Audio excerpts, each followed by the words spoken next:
Hey everybody, today we are talking about love. Love is in the air. And in the 1970s, a man named John Lee determined that wasn't just one kind of love, or even two. There are six that he decided to look at. And they all have really cool Greek or Roman names. And so we're going to learn about some of those today. The first one that I wanted to talk about, and you'll see if you've taken the quiz and then come back here, that maybe it's sort of like a horoscope. It's kind of general enough that it might fit you and then it might not.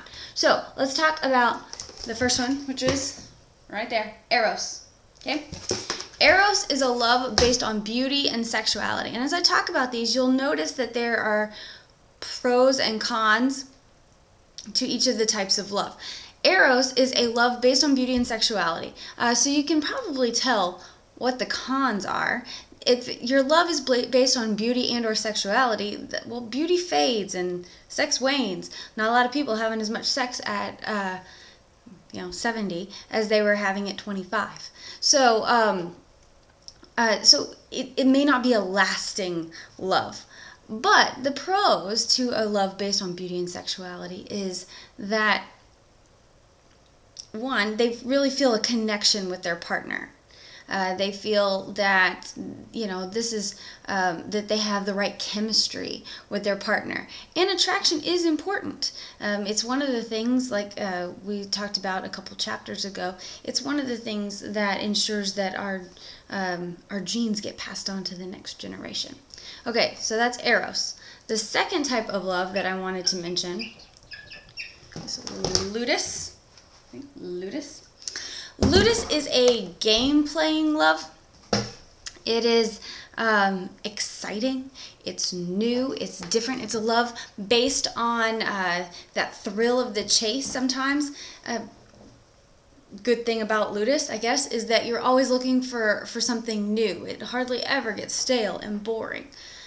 The cons are that, like I said, it's a game-playing love. Sometimes it's manipulative love, and Ludus are the most common cheaters in the love styles world.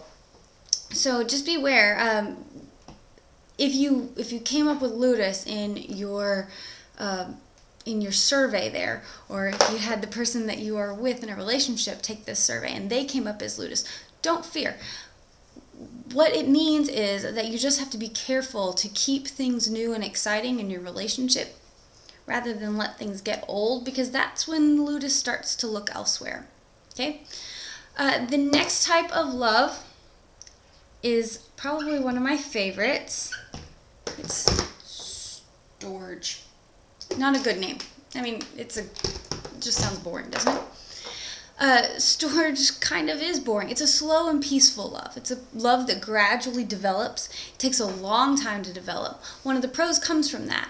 The pro is that because it takes a long time to develop, it also takes a long time to unravel. So storge usually starts out in a friendship. A couple are friends first, and then they develop feelings for each other. But it's hard to pinpoint that's when we fell in love, or that was our first date, because you just hung out for so long beforehand. Storge is often called familial love. It's love that you might develop for a grandparent or an aunt or uncle. We don't emerge from the womb already loving people. We kind of get to know them, and that's how we develop a love relationship with them. And so storge is sometimes called familial, but it happens in intimate relationships as well. One of probably the cons is that it might get kind of stale and boring. It's the opposite of Ludus. So if Ludus is exciting, then storge might be kind of boring. All right, next type of love.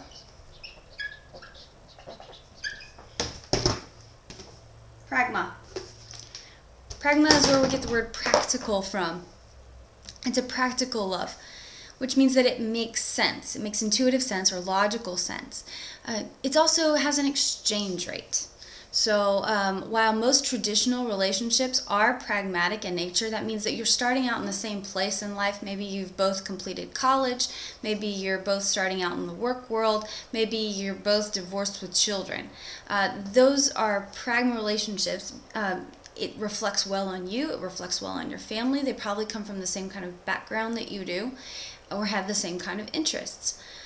But like I said, there's an exchange rate. You're getting something. Maybe it's just that, a person just works well in your life. That can be one of the cons too.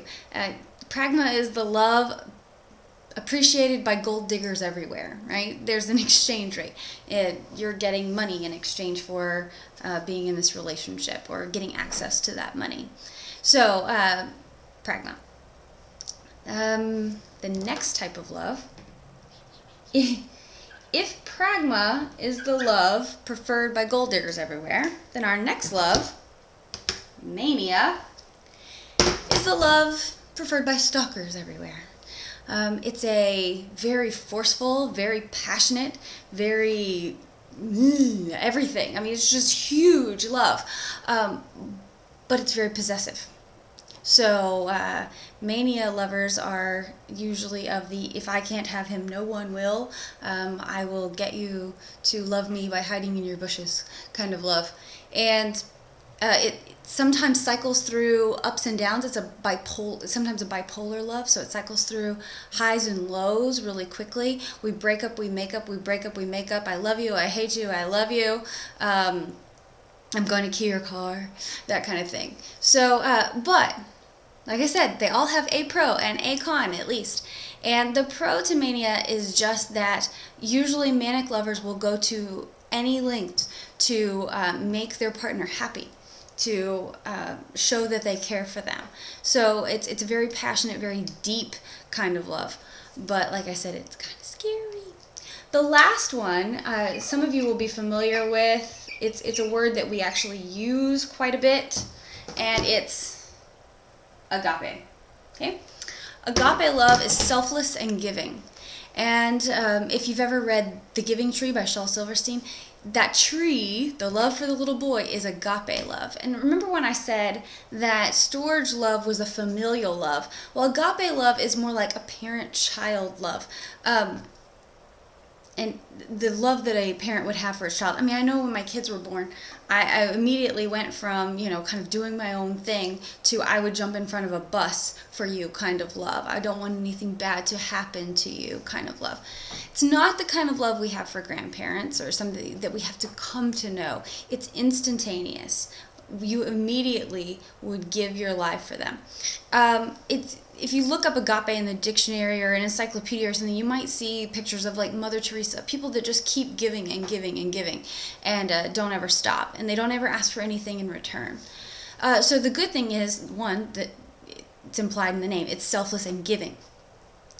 But on the other hand, agape lovers sometimes get made into doormats, and other people will take advantage of what they see as their selflessness, and so that can be a negative. All right, so take the quiz, and after you watch this, then maybe you'll have a little bit better idea of these love styles, and then go back to the family meeting and tell me what you think about the results that you got in this lecture in general. All right, thanks very much, and have a good week.